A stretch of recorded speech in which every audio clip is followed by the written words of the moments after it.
Harry Potter and the Prisoner of Azkaban. So pretty. Look at that shiny letters. It's a gorgeous book. I recommend picking up a copy on Amazon. It's just so beautiful. It's nice to have these collector books.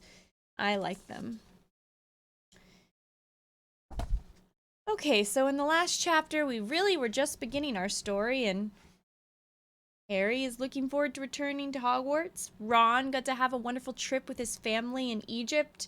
Hermione and Ron want to meet Harry in London to get their new books and such, and Hagrid sent them a book called The Monster Book of Monsters, which seems to be alive.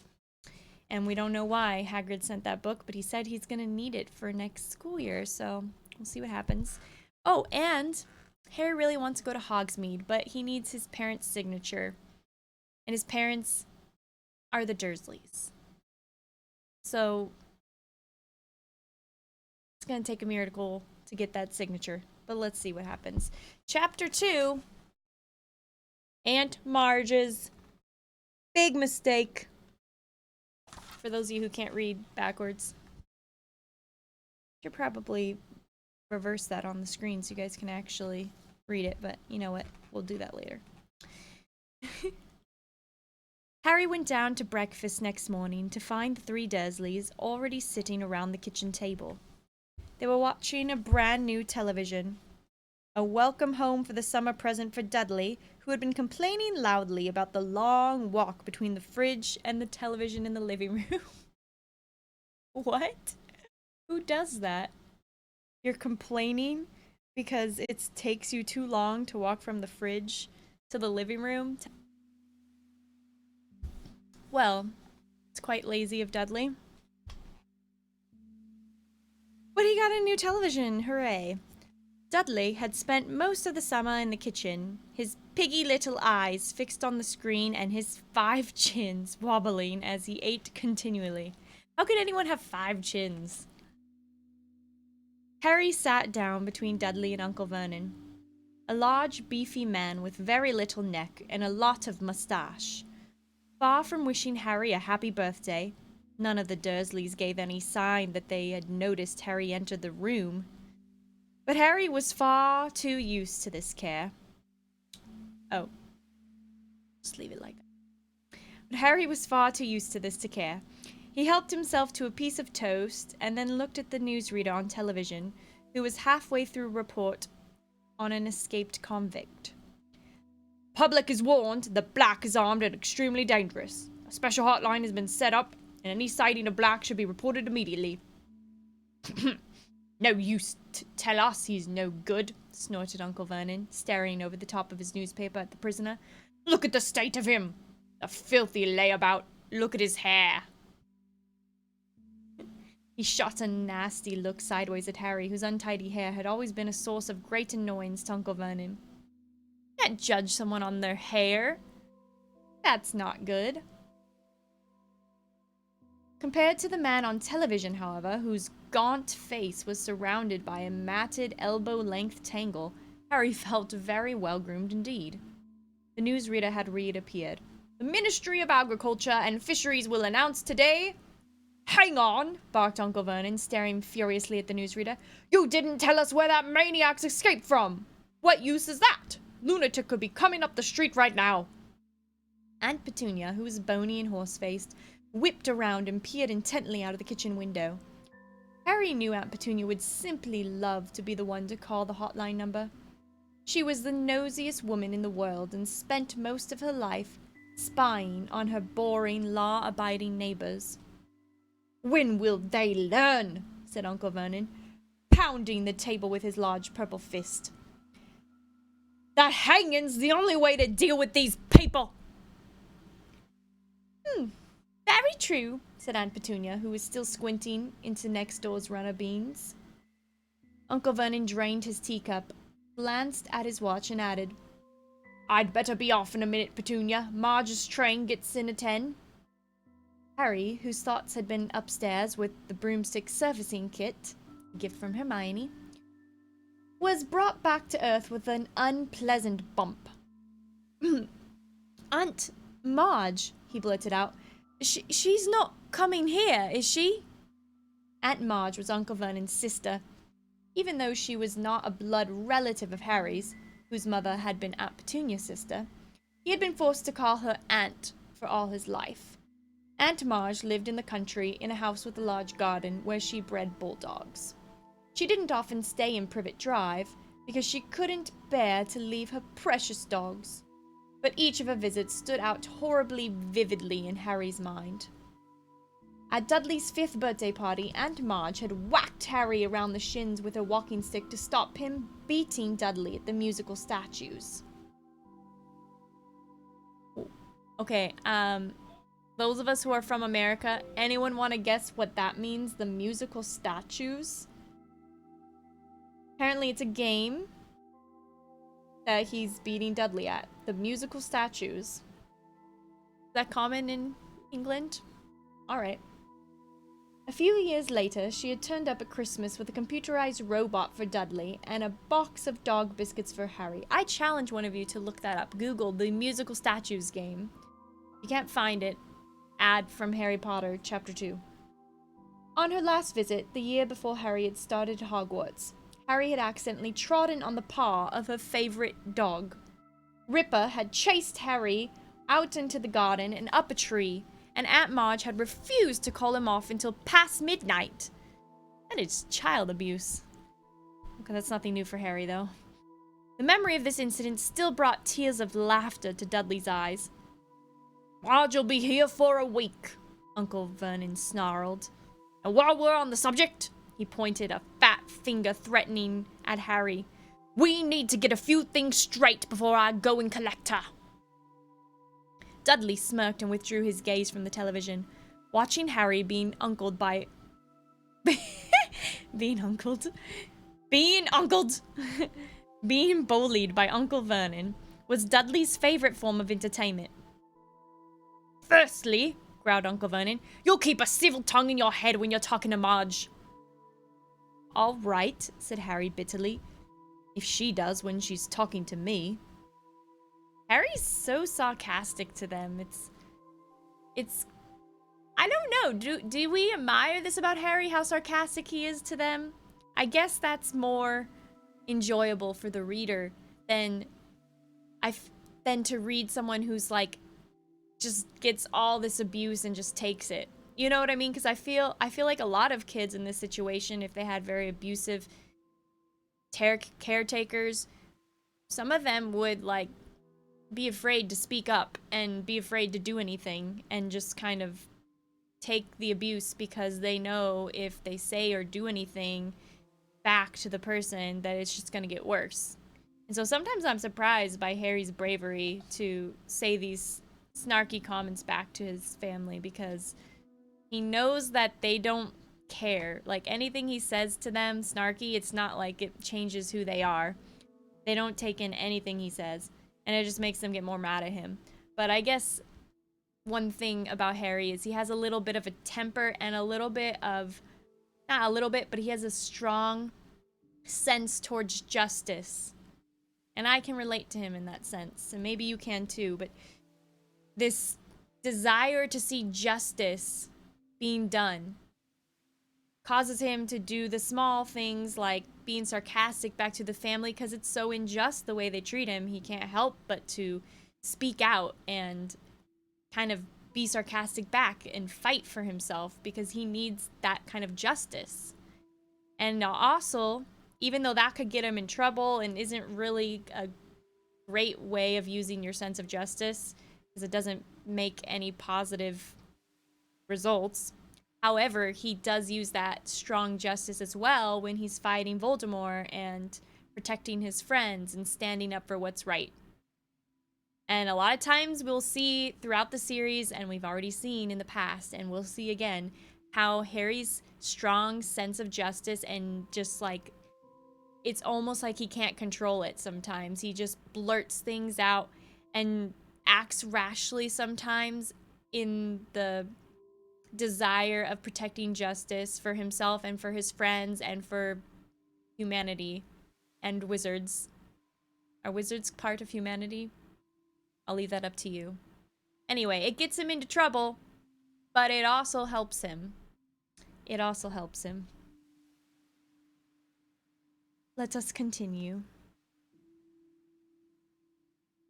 Where are we? Oh, alright. Harry said bitterly, if she does when she's talking to me.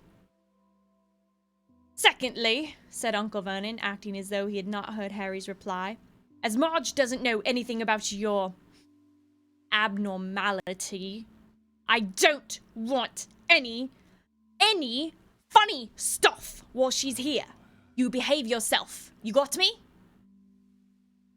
Oh, welcome to Slytherin, fan. Thirdly, said Uncle Vernon, his mean little eyes now slits in his great purple face, we've told Marge you attend St. Brutus's secure center for incurably criminal boys. What? Harry yelled. And you'll be sticking to that story, boy, or there'll be trouble, spat Uncle Vernon. Harry sat there, white-faced and furious, staring at Uncle Vernon, hardly able to believe it. There again is that justice, this time for his own character and protecting his own character as a person who wants to do good, not a criminal. Criminal? Not a criminal! He's not a criminal. Aunt Marge coming for a week-long visit. It was the worst birthday present the Dursleys had ever given him, including the pair of Uncle Vernon's old socks. Ew. Well, Petunia, said Uncle Vernon, getting heavily to his feet, I'll be off to the station then. Want to come along for the ride, Dudders? No, said Dudley, whose attention had returned to the television now that Uncle Vernon had finished threatening Harry. Dudley's got to make himself smart for his auntie, said Aunt Petunia, smoothing Dudley's thick blonde hair. Mummy's brought him a brand new lovely bow tie.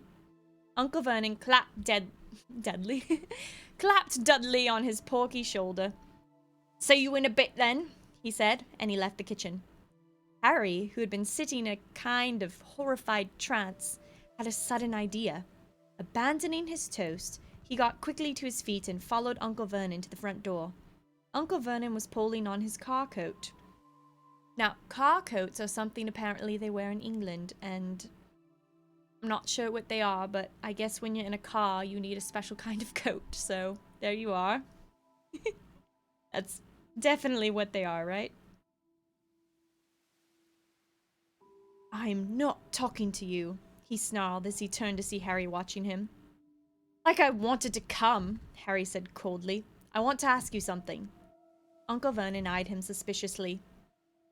Third years at at my school are allowed to visit the village sometimes, said Harry. So? Snapped Uncle Vernon, taking his car keys from a hook next door. I need you to sign the permission form, said Harry in a rush. And why should I do that? Sneered Uncle Vernon.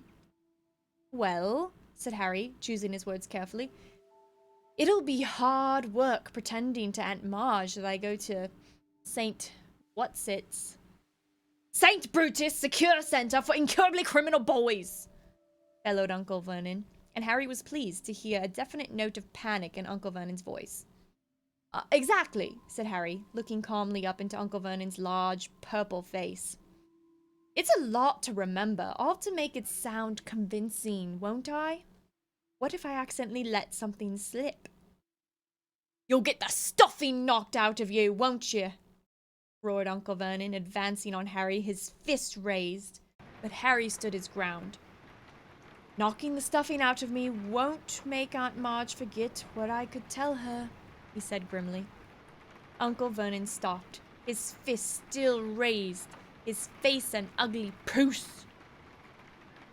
But if you sign my permission form, Harry went on quickly, I swear I'll remember where I'm supposed to go to school, and I'll act like a mug, like I'm normal and everything. Harry could tell that Uncle Vernon was thinking it over, even if his teeth were bared, and a vein was throbbing in his temple. Right, he finally snapped. I shall monitor your behavior carefully during Marge's visit. If, at the end of it, you toed the line and kept to the story, sign your ready form. He wheeled around, pulled open the front door, and slammed it so hard that one of the little panes of glass at the top fell out. Harry didn't return to the kitchen.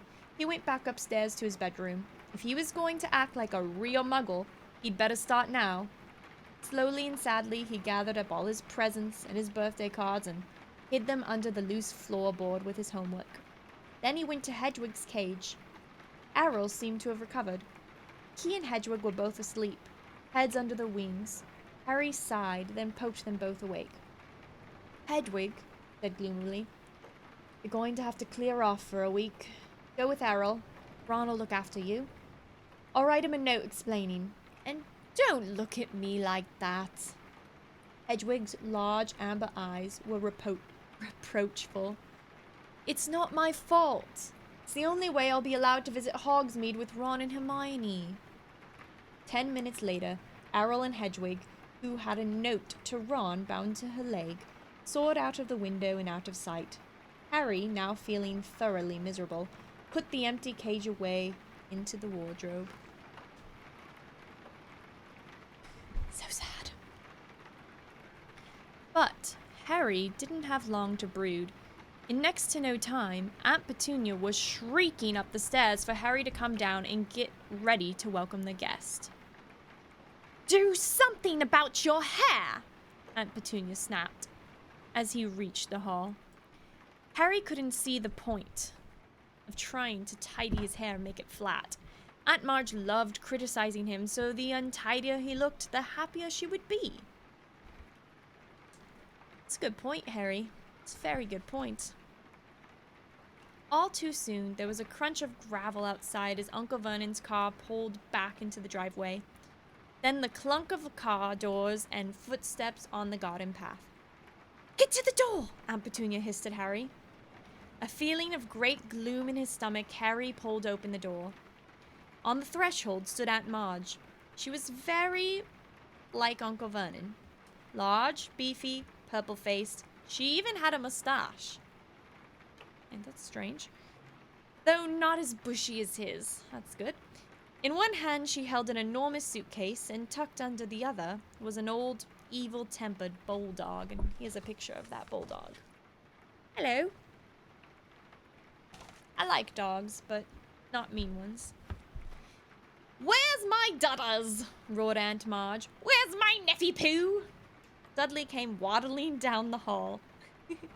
His blonde hair plastered flat to his fat head. I love how she uses that word waddling to describe how he comes down the hall. Gives you a great imagery of how he travels. It's great. It's a great word. Use words like that in your writing, kids. You'll get an A. A bow tie just visible under Dudley's many chins. Aunt Marge thrust the suitcase into Harry's stomach, knocking the wind out of him, seized Dudley in a tight one-armed hug, and planted a large kiss onto his cheek. Harry knew perfectly well that Dudley would only put up with Marge's hugs because he was well paid for it, and sure enough, when they broke apart, Dudley had a crisp 20-pound note clutched in his fat fist. "Petunia!" shouted Aunt Marge, striding past Harry as though he was a hat stand.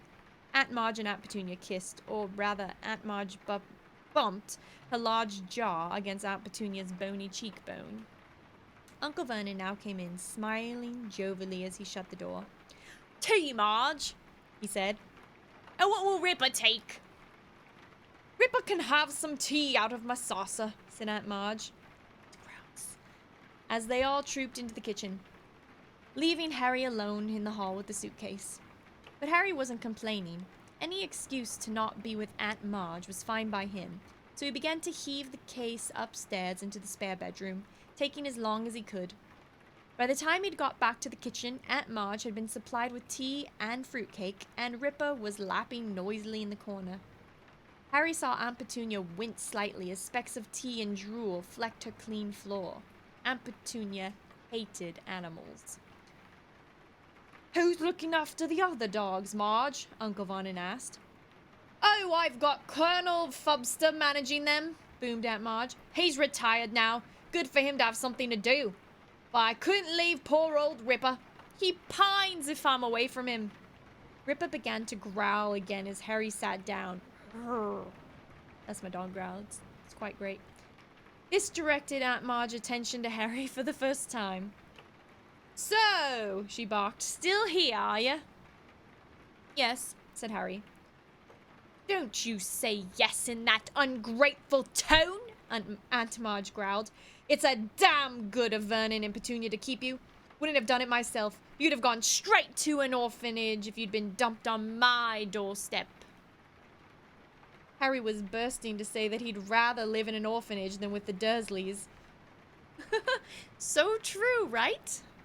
But the thought of Hogsmeade's form stopped him. He forced his face into a painful smile.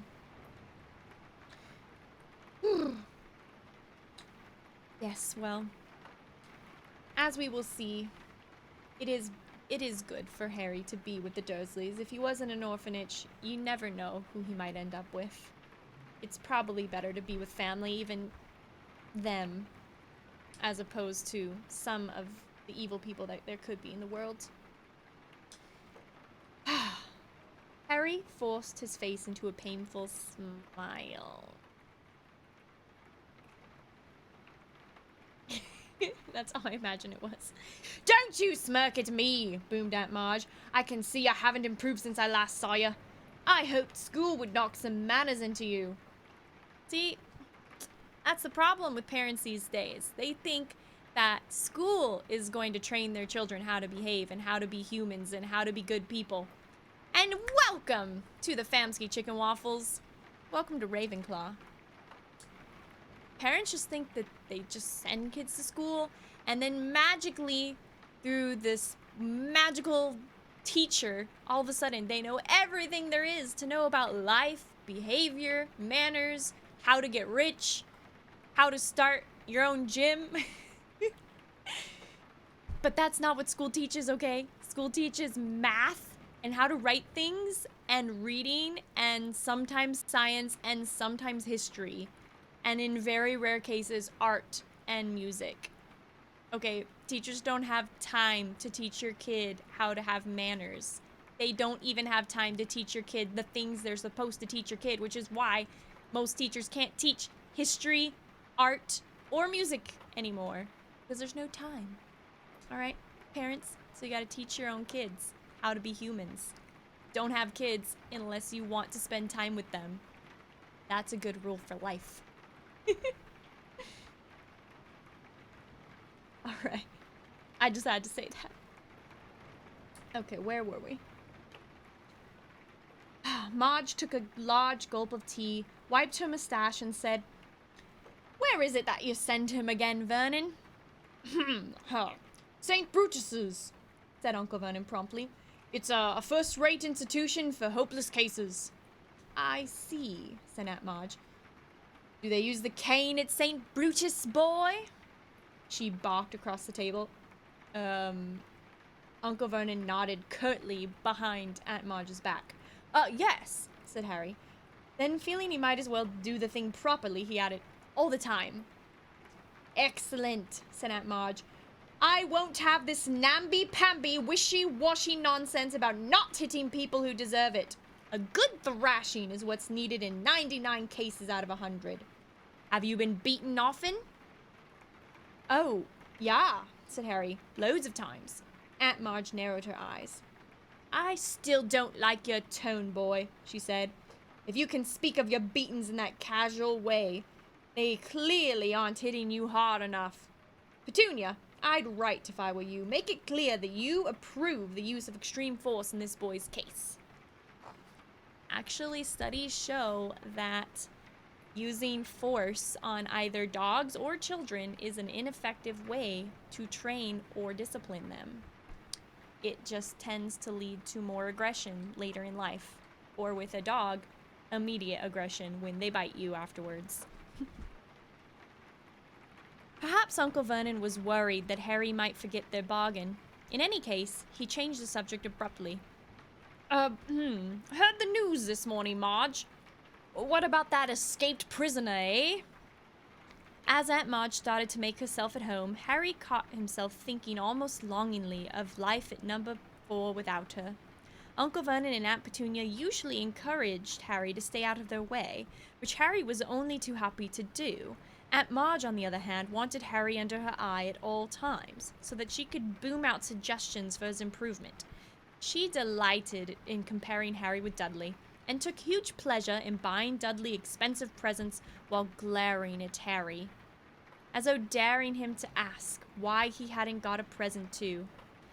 She also kept throwing out dark hints about what made Harry such an unsatisfactory person. What a way to explain. You are an unsatisfactory person. You mustn't blame yourself for the way the boys turned out, Vernon. Absolutely right. Vernon has nothing to do with Harry Potter's character and good nature or skill. Marge said over lunch on the third day, "If there's something rotten on the inside, there's nothing anyone can do about it." Harry tried to concentrate on his food, but his hand shook and his face was starting to burn with anger. "Remember the form," he told himself. "Think about Hogsmeade. Don't say anything. Don't rise." Harry really needs to practice some deep breathing techniques. I've talked about this in some of my other life coaching videos. He should watch those and practice some deep breathing to lower his anger. That would really help in this situation. And Marge is absolutely wrong about there being something rotten on the inside. Only in a few very, very, very rare cases of humans do they have maybe some, like, gene or genetics that cause them to be rotten, we shall say. Like, an extremely psychopath person who's, like, turns out to be a murderer. But that is extremely rare. In most cases, anyone is just born with a certain amount of traits, and you can do with those traits whatever you want, and you can be whoever you want. And there is hope for everybody. Really, truly, there is hope for everybody. You can become who you want to be. It's all in your mindset. Aunt Marge reached for her glass of wine. "It's one of the basic rules of breeding," she said. "You see it all the time with dogs. There's something wrong with the bitch, there'll be something wrong with the pup." At that moment, the wine glass Aunt Marge was holding exploded in her hand. It's not good. Shards of glass flew in every direction, and Aunt Marge spluttered and blinked, her great ruddy face dripping. "Marge!" squealed Aunt Petunia. "Marge, are you all right?" "Not a worry," grunted Aunt Marge, mopping her face with a napkin. "Must have squeezed it too hard. Did the same thing at Colonel Fubster's the other day. No need to fuss, Petunia. I have a very firm grip." But Aunt Petunia and Uncle Vernon were both looking at Harry suspiciously. So he decided he'd better skip pudding and escape from the table as soon as he could. Outside in the hall, he leant against a wall, breathing deeply. "Oh, there you go, Harry. You learned. Did you watch my video in between then? Good job." It had been a long time since he'd lost control and made something explode. He couldn't afford to let it happen again. The Hogsmeade's form wasn't the only thing at stake. If he carried on like that, he'd be in trouble with the Ministry of Magic. Oh no! We got a raid! I'm wearing my wizard hat too. This is great. Floated a glass in her hand. They were looking at Harry suspiciously. Oh, and Harry practiced deep breathing, so he watched some of my YouTube videos about deep breathing. So that's good. Good job, Harry. And, oh yeah, he's an underage wizard. He is an underage wizard. That is Harry. A school in Taiwan? Ooh, very cool. I love anything that has to do with Asia, particularly Chinese or Taiwanese culture, because I can speak a little bit of Mandarin. Now you're gonna ask me to speak Mandarin. Dang it. 我会说一点普通话. There you go. That's all you get. Harry was still an underwage. Why do I keep doing that? He's an underwaged wizard. They do not pay him enough. They don't pay Harry enough. He's an underwaged wizard. Harry was still an underage wizard, and he was forbidden by wizard law to do magic outside school. His record wasn't exactly clean either. Only last summer he'd gotten an official warning which had stated quite clearly that if the Ministry got any wind of more magic in Privet Drive, Harry would face expulsion from Hogwarts. He heard the Dursleys leaving the table and hurried upstairs out of the way. Harry got through the next 3 days by forcing himself to think about his handbook of do-it-yourself broom care whenever Aunt Marge started it on him. That's actually a great technique. Whenever something starts to make you mad, think about something you really love. It's a great technique, Harry. You're going to use that technique this year, actually. If you've read the books, just think what I'm talking about. When will Harry use the technique of trying to think of something he really, really loves to protect him from danger? If you've watched the books or watched the books? Well, I guess you're watching the books now. I have made that possible. You can now watch the books because of me. If you are watching the books, or if you've already read the books, or you watched the movies, then you will know what I'm talking about. But if not, then there's some foreshadowing for you. Harry should start a union? Absolutely. A wizard's union. I bet there is a wizard's union. Anyway, so Harry is imagining his do-it-yourself broom care whenever Aunt Marge started on him. This worked quite well, though it seemed to give him a glazed look, because Aunt Marge started voicing the opinion that he was mentally subnormal. Well, she can say what she wants. At long last, the final evening of Marge's stay arrived. Aunt Petunia cooked a fancy dinner, and Uncle Vernon uncorked several bottles of wine. Pause! Everybody make a prediction. It's the last evening of Aunt Marge. Do you think it will just go over so well and nothing bad or out of the ordinary will happen? Or will something bad happen? What do you guys think? Is Harry gonna make it through the last night? He's already come this far. Is he gonna make it? Alright. Underpaid wizards do deserve fair compensation. I completely agree. Aunt Petunia cooked a fancy dinner and Uncle Vernon uncorked several bodies? Uncle Vernon! What are you doing? Uncle Vernon uncorked several bottles of wine. They got all the way through the soup and the salmon without a single mention of Harry's faults. Wow, very good job. During the lemon meringue pie, I love lemon meringue pie. Uncle Vernon bored them all with a long talk about Grunnings, his drill-making company. Then Aunt Petunia made coffee, and Uncle Vernon brought out a bottle of brandy. Is that an English thing to have coffee at the end of your meal? I don't really know anyone who has coffee at the end of their meal, except for my grandmother. She's not English, but she's quite a proper lady, so it wouldn't be wrong to associate her with the English. But yeah, very unique when you just have coffee at the end of your meal. At dinner time, it seems like too late for coffee. Can I tempt you, Marge? Aunt Marge had already had a rather lot of wine. Her huge face was very red. Oh, just a small one, then, she chuckled. A bit more than that. A bit more. That's the boy. Dudley was eating his 4th slice of pie. Dudley, that's a little much. I would totally eat 4 slices of pie, though, too. I can't blame you, Dudley. Aunt Petunia was sipping her coffee with her little finger sticking out.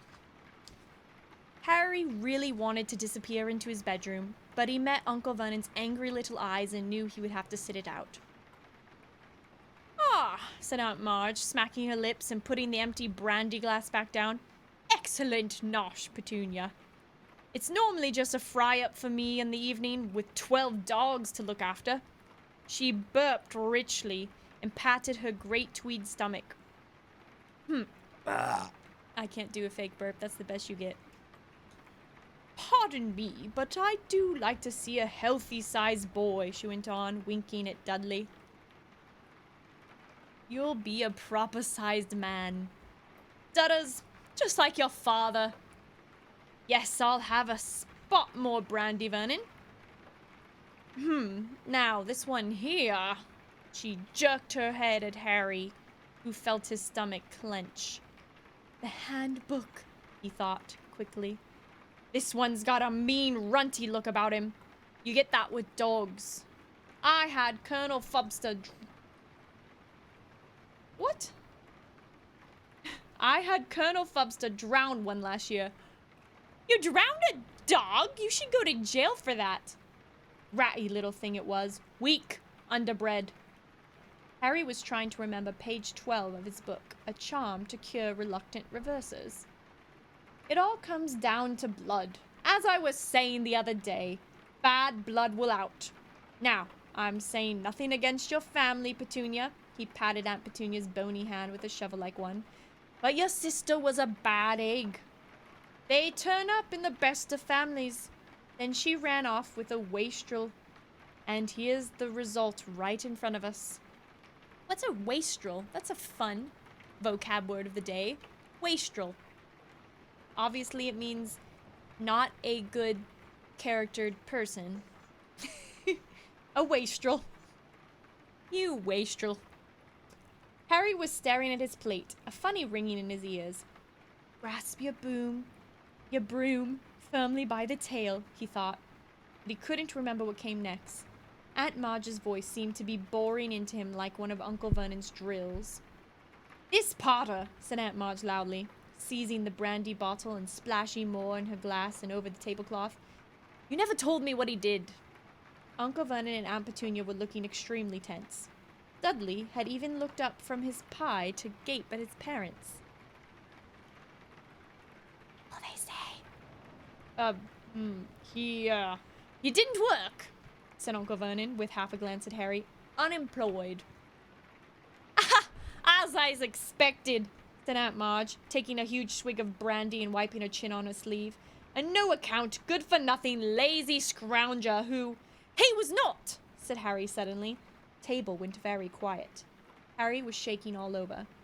He had never felt more angry in his life. There you go. There's that justice that Harry needs. And note, Harry can stand a long time of Aunt Marge debunking and pooping all over his character, I shall say. Harry can stand that when it's him, but if it is his parents, his father, that someone is mocking, even though they aren't here, he cannot stand for that. He cannot. He cares about their memory. More brandy! Yelled Uncle Vernon, who had gone very white. He emptied the bottle into Aunt Marge's glass. You boy, snarled at Harry. Go to bed. Go on. No, Vernon! I can't do a hiccup. Hiccuped Aunt Marge, holding up a hand, the tiny bloodshot eyes fixed on Harry's. Go on, boy, go on. Proud of your parents, are you? They go and get themselves killed in a car crash? Drunk, I expect. They didn't die in a car crash, said Harry, who found himself on his feet. They died in a car crash, you nasty liar, and left you to be a burden on their decent, hard-working relatives. Screamed Aunt Marge, swelling with fury. You are an insolent, ungrateful little... But Aunt Marge suddenly stopped speaking. For a moment, it looked as though words failed her. She seemed to be swelling with inexpressible anger, but the swelling didn't stop. Her great red face started to expand, her tiny eyes bulged, and her mouth stretched too tightly for speech.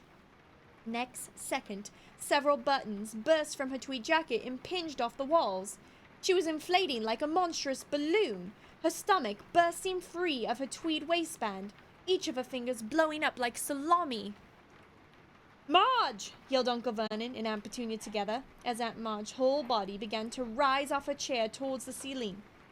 She was entirely